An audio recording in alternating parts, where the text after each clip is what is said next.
Hello friends, welcome to our YouTube channel target the exam. आज है 11 सितंबर। आइए देखते हैं आज का करंट अफेयर्स। हमारा पहला क्वेश्चन है, हाल ही में किसे उत्तराखंड का राज्यपाल नियुक्त किया गया है? तो हाल ही में 4 राज्यों के राज्यपाल की नियुक्ति की गई है। तो गुरमीत सिंह यह उत्तराखंड के राज्यपाल नियुक्त किए गए हैं। वहीं बनवारी लाल पुरोहित जो तमिलनाडु के राज्यपाल थे, उन्हें पंजाब का राज्यपाल नियुक्त किया गया है। RN रवि जो नागालैंड के राज्यपाल थे, इन्हें तमिलनाडु का राज्यपाल बनाया गया है। और जगदीश मुखी जो असम के राज्यपाल हैं, इन्हें नागालैंड का अतिरिक्त प्रभार दिया गया है। आइए देखते हैं इसके बारे में डिटेल। राष्ट्रपति रामनाथ कोविंद ने सेना उप प्रमुख रहे retired lieutenant general Gurmeet Singh को उत्तराखंड का नया राज्यपाल नियुक्त किया है, जो कि बेबी रानी मौर्य के इस्तीफे के बाद खाली हो गया था। वहीं राष्ट्रपति भवन की विज्ञप्ति के अनुसार राष्ट्रपति रामनाथ कोविंद ने मौर्य का इस्तीफा स्वीकार कर लिया और सिंह को राज्य का नया राज्यपाल नियुक्त किया। और राष्ट्रपति ने बनवारी लाल पुरोहित को, जो वर्तमान में तमिलनाडु के राज्यपाल हैं, इन्हें पंजाब का राज्यपाल नियुक्त किया। और वर्तमान में जो नागालैंड के राज्यपाल RN रवि हैं, इन्हें तमिलनाडु का राज्यपाल बनाया गया। और असम के राज्यपाल प्रोफेसर जगदीश मुखी को नियुक्ति व्यवस्था होने तक अपने स्वयं के कर्तव्यों के अलावा नागालैंड के राज्यपाल के कार्यों का निर्वहन करने का अतिरिक्त कार्यभार सौंपा गया है। और राष्ट्रपति कार्यालय ने एक आधिकारिक विज्ञप्ति में उल्लेख किया है कि नियुक्ति उस तारीख से प्रभावी होगी जब वे अपने संबंधित कार्यालयों का प्रभार ग्रहण करेंगे। आइए देखते हैं अगला क्वेश्चन। भारत की पहली आपातकालीन लैंडिंग सुविधा का उद्घाटन कहाँ किया गया है? तो भारत की पहली आपातकालीन लैंडिंग सुविधा का उद्घाटन यह राजस्थान में किया गया है। वहीं चंडीगढ़ में अगर देखें तो चंडीगढ़ में दुनिया का सबसे ऊंचा एयर प्यूरीफायर इसका उद्घाटन किया गया है। और लद्दाख में दुनिया का सबसे ऊंचाई पर स्थित मूवी थिएटर का उद्घाटन किया गया है। वहीं तमिलनाडु में भारत का पहला डुगोंग संरक्षण रिजर्व यह स्थापित किया गया है। देखते हैं इसके डिटेल्स। केंद्रीय रक्षा मंत्री राजनाथ सिंह और केंद्रीय राजमार्ग मंत्री नितिन गडकरी ने राजस्थान के राष्ट्रीय राजमार्ग पर आपातकालीन लैंडिंग सुविधा का उद्घाटन किया है। इस आपातकालीन लैंडिंग सुविधा का निर्माण राजस्थान के बाड़मेर में राष्ट्रीय राजमार्ग NH 925A के सट्टा गंधव खंड पर किया गया है। यह पहला मौका है जब भारतीय वायुसेना के विमान की आपात लैंडिंग के लिए राष्ट्रीय राजमार्ग का इस्तेमाल किया जाएगा। देखते हैं अगला क्वेश्चन। भारत के पहले उच्च राख कोयला गैसीकरण आधारित मिथेनॉल उत्पादन संयंत्र का उद्घाटन कहाँ किया गया है? तो उच्च राख कोयला गैसीकरण आधारित मिथेनॉल उत्पादन संयंत्र का स्थापना जो है हैदराबाद में किया गया है। वहीं लखनऊ शहर में प्रदूषण को कम करने के लिए थैला बैंक की शुरुआत की गई थी। गाजियाबाद ग्रीन बॉन्ड जारी करने वाला भारत का पहला नगर निगम बना था। देखते हैं भारत हेवी इलेक्ट्रिकल लिमिटेड अनुसंधान एवं विकास केंद्र हैदराबाद में भारत के पहले स्वदेशी रूप से डिजाइन किए गए उच्च राख कोयला गैसीकरण आधारित मिथेनॉल उत्पादन संयंत्र का उद्घाटन किया गया है। परियोजना को विज्ञान और प्रौद्योगिकी विभाग द्वारा वित्त पोषित किया गया था, जिसने नीति आयोग, PMO, भारत और कोयला मंत्रालय की पहल पर 10 करोड़ रुपए का अनुदान प्राप्त किया था।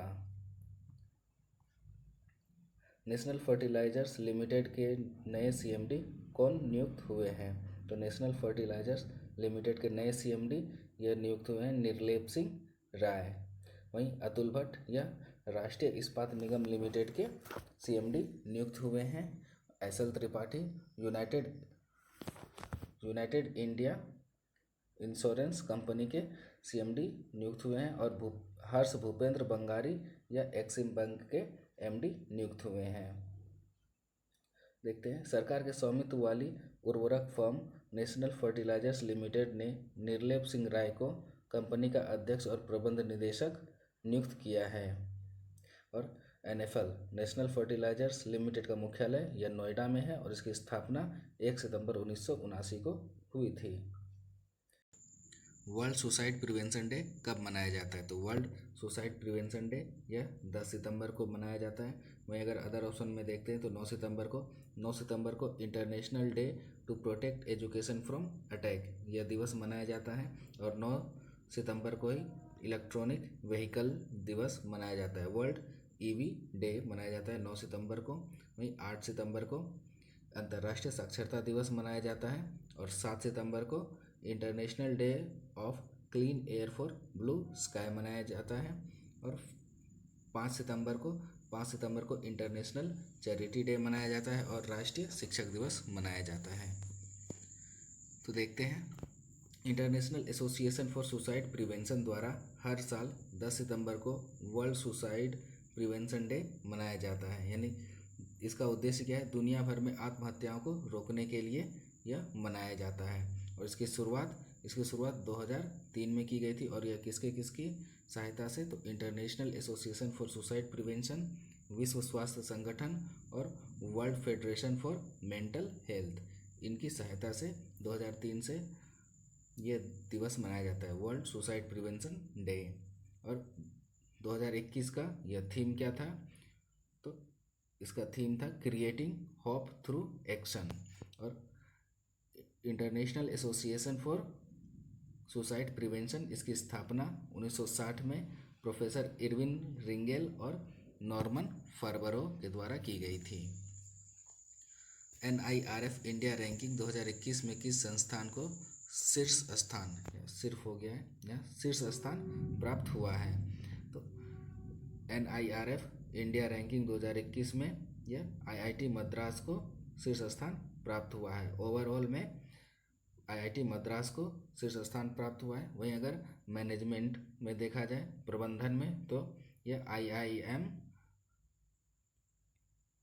अहमदाबाद को शीर्ष स्थान प्राप्त हुआ है, भारतीय प्रबंधन संस्थान अहमदाबाद।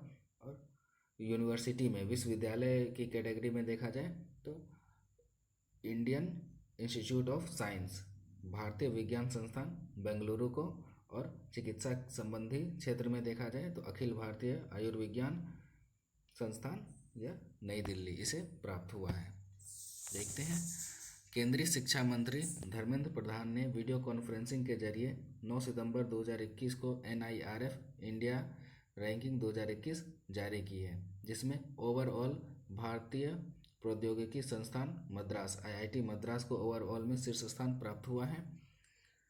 और विश्वविद्यालय कैटेगरी में भारतीय विज्ञान संस्थान बेंगलुरु को, प्रबंधन में भारतीय प्रबंधन संस्थान अहमदाबाद, कॉलेज में सर्वश्रेष्ठ कॉलेज या मिरांडा हाउस दिल्ली, फार्मेसी में जामिया हमदर्द नई दिल्ली, चिकित्सा में अखिल भारतीय आयुर्विज्ञान संस्थान एम्स दिल्ली, और इंजीनियरिंग के क्षेत्र में भारतीय प्रौद्योगिकी संस्थान मद्रास, वास्तुकला में भारतीय प्रौद्योगिकी संस्थान रुड़की, दंत चिकित्सा में Manipal college of dental sciences Udupi, कानून में national law school of India university Bengaluru.